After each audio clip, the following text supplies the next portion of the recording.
रामपुर राज्य में राजा रंजीत गुप्त का शासन था। राजा रंजीत गुप्त दानवीर राजा थे। उनसे किसी का दुख देखा नहीं जाता था।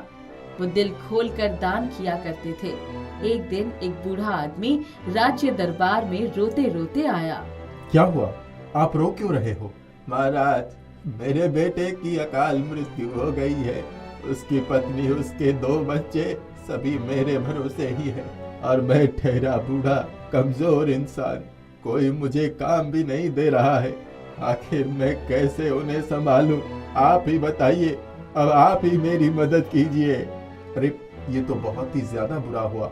मुझे आपकी स्थिति सुनकर बहुत बुरा लग रहा है। आप चिंता मत कीजिए, मैं हूं ना, मैं आपकी जरूर मदद करूंगा। बहुत बहुत धन्यवाद महाराज।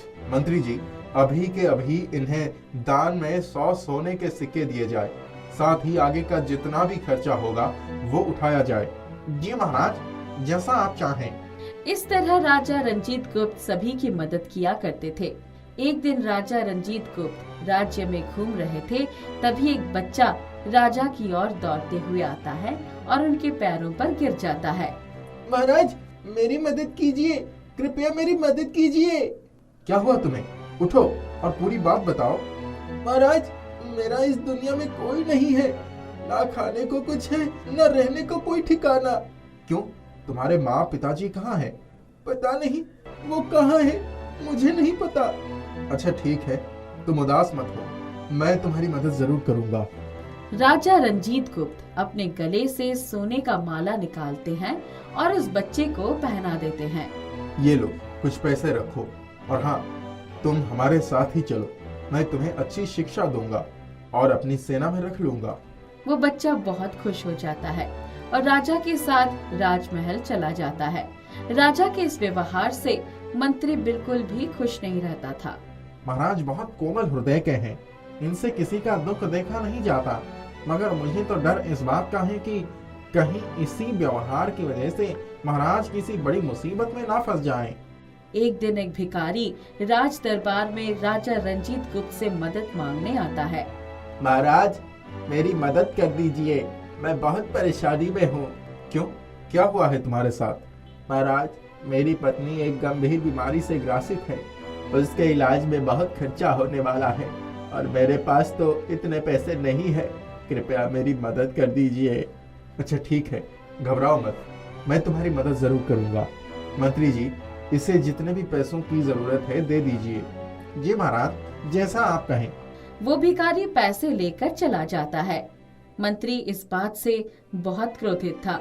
वो राजा रंजीत गुप्त से कहता है, महाराज, आपका दिल बहुत कोमल है, आप सभी की मदद करते हैं, मगर एक बात मैं कहना चाहता हूँ कि हर वक्त ये सही नहीं है।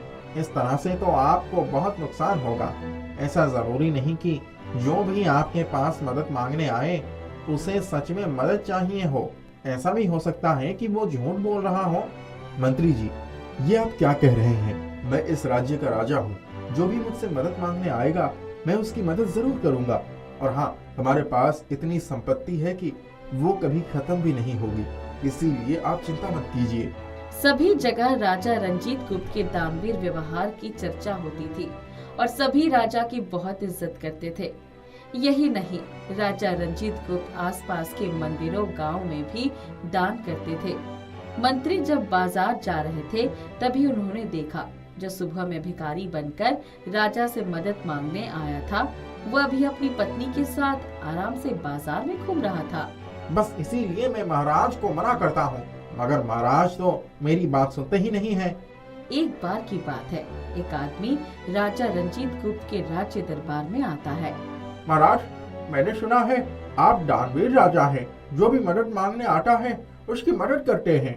हाँ, जिसे भी मदद की आवश्यकता होती है मैं उसकी मदद जरूर करता हूँ और जितना हो सकता है उतना दान भी करता हूँ। इस तरह से तो आपका धन ही खत्म हो जाएगा। मैं राजा हूँ, मेरे पास इतना धन है कि वो कभी खत्म नहीं होगा। क्या सच में? ठीक है, फिर आप मेरी भी मदद कर दीजिए। मेरी स्थिति बहुत खराब है, जिस वजह से मुझे पैसों की बहुत आवश्यकता है। क्या आप मेरी मदद करेंगे? हाँ, क्यों नहीं, तुम्हें मदद चाहिए तो मैं तुम्हारी मदद जरूर करूंगा। राजा रंजीत गुप्त उस वक्त शतरंज खेल रहे थे। शतरंज देखकर वो आदमी राजा से कहता है, महाराज, इसमें इस शतरंज की जरूरत ही होगी। मगर क्यों? महाराज, मैं चाहता हूँ एक सिक्का शतरंज के एक खाने में रखें और मुझे दे। ठीक इसी तरह हर खाने में सिक्के को दुगना करते जाइए और मुझे दें। अच्छा, धन तो मुझे देना ही है। तुम्हें ऐसे लेना है तो ठीक है, ऐसा ही सही, मुझे मंजूर है। महाराज, एक बार और सोच लीजिए, यह सही नहीं है। मंत्री जी, मैं किसी से डरता नहीं हूँ। मैं इस राज्य का राजा हूँ। मेरे पास इतना धन है कि वो कभी खत्म नहीं होगा। इसके जैसे हजारों लोग भी आ जाए तब भी मैं उसकी मदद जरूर करूंगा। जैसे इनसे कहा है वैसा ही करो। शतरंज के एक खाने में एक सिक्का डाला जाता है, दूसरे खाने में 2 सिक्का डाला जाता है, तीसरे खाने में 4 सिक्का डाला जाता है और चौथे खाने में 8 सिक्का डाला जाता है। इस तरह सिक्का रखा जाता है और सिलसिला आगे बढ़ता है और धीरे धीरे सिक्कों की संख्या इतनी ज्यादा बढ़ती चली गई कि सभी हैरान रह गए। वो आदमी धीरे धीरे सभी सिक्के अपने पास रखने लगा। अभी भी सिक्के बढ़ते ही जा रहे थे। राजकोष में रखा सारा धन खत्म हो चुका था।